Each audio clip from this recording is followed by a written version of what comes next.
Hello everyone, I'm Neha and welcome back my another mini vlog. Today it's 9 March and this day very special for me because it's my brother's birthday. Birthday আমার ভাইয়ের and আমি বলছি যে আমার জন্য special. হ্যাঁ, এটারও একটা কারণ আছে। আমার স্পষ্ট মনে আছে যখন আমার ভাই হয়নি তখন আমাদের পাশের কয়েকজন মহিলা আমাকে বলেছিল তোর তো বুনু হবে। এই কথাটার জন্য আমি এত রেগে গিয়েছিলাম যে আমি বাড়ি থেকে বেরোনোই বন্ধ করে দিয়েছিলাম যে আমার তো ভাইই হবে।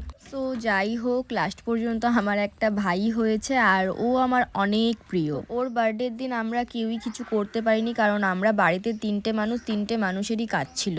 বাড়িতে যা যা কাজকর্ম ছিল আমি সব সেরে অ্যান্ড স্নান করে খাওয়া দাওয়া করে চলে গিয়েছিলাম কেকের দোকানে একটা কেক কিনতে। ভাই বলেছিল কেকটা ওর টিউশনে সবার সাথে মিলে কাটবে, তো যেই বলা সেই কাজ, আমি কেকটা নিতে চলে গিয়েছিলাম। যাওয়ার পথে এই চুলবুলির সাথে দেখা হয়ে গিয়েছিল।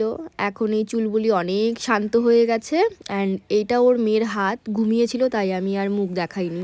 ওর সাথে কিছুক্ষণ গল্প করে আমি চলে গিয়েছিলাম কেকটা আনতে, কারণ কি আমারও এদিকে লেট হয়ে যাচ্ছিল। কেক কাটিংয়ের সময় তো আমরা কেউই ছিলাম না, তাই ওর ম্যামকে বলেছিলাম যে একটা ভিডিও করে রেখো। আমিও চলে এসেছি আমার গন্তব্যস্থলে, কাজের জায়গায়। আজকে আমাদের কাজটা ছিল একদম বাড়ির আশেপাশেই, তাই অতটা জার্নি হয়নি আমাদের। কাজ শেষ করে আমি কাকুর সাথে চলে এসেছিলাম বাড়িতে। এই ছিল আজকের ভিডিও, কেমন লাগলো অবশ্যই কমেন্ট করে জানিও।